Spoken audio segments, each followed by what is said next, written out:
औज़ुबिल्लाहिमिनश्शैतानिर्रजीम बिस्मिल्लाहिर्रहमानिर्रहीम। अस्सलाम वालेकुम गाइस, कैसे हैं सब लोग। उम्मीद है आप सब लोग ठीक होंगे।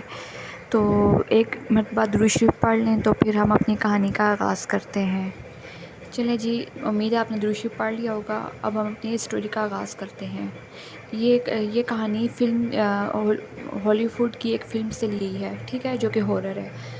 फ़िल्म का आगाज़ एक शख्स जैक से होता है, जो ये देखकर हैरान रह जाता है कि जिस महंगे और पुरतइश बंगले को इसने भारी रकम देकर ख़रीदा था, इसकी छत बारिश के पानी से टपक रही है। जैक फ़ौरन इसकी तस्वीर लेकर प्रॉपर्टी एजेंट को भेज देता है और दिल ही दिल में इसे बुरा भला कहने लगता है। इसके बाद वो अपनी बीवी मारिया के स्टोर की तरफ जाता है ताकि देख सके वहाँ भी पानी का बहाव है या नहीं। जैक की बीवी मारिया एक मशहूर फ़ैशन डिज़ाइनर है। इस वक्त वो अपने कमरे में यानी अपने स्टूडियो में लाइव सेशन कर रही होती है, जहाँ वो अपने ड्रेसिंग के तजर्बात शेयर कर रही होती है। खुशकिस्मती से स्टूडियो बिल्कुल खुश्क होता है। जैक की नज़र स्टूडियो के कोने में रखे एक पुराने मॉडलिंग डमी पर पड़ती है। मारिया को यह डमी इतना पसंद आई थी कि वो अपने साथ इसे नए घर में ले आई थी।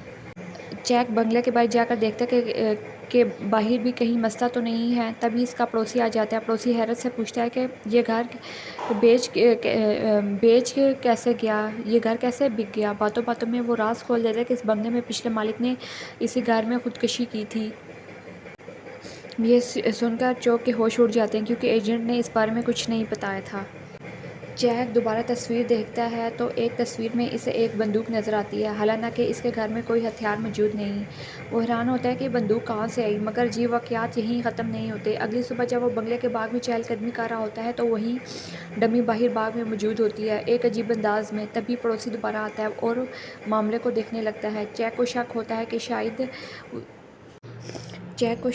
है कि कहीं इसकी बहन इज़ाबेल की शरारत है, क्योंकि चंद माह कबल इसकी मां ने एक हादसे में इंतकाल किया था। इज़ाबेल का ज़हनी तवाज़ुन कुछ ख़राब हो चुका था। पड़ोसी से मशवरा देता है कि अपनी बहन की दिमागी हालत पर तवज्जो दे और साथ ही एक करीबी लाइब्रेरी जाने और इलाके की दूसरी जगहों के बारे में इसे बताता है।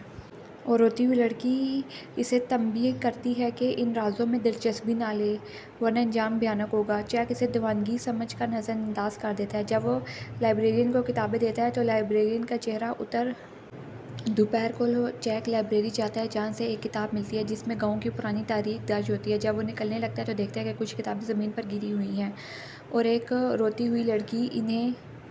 तो लाइब्रेरियन का चेहरा उतर जाता है। वो जैक को खबरदार करता है कि ये इलाका बहुत पुरअसरार है, इसके राज अब तक कोई नहीं खोल पाया।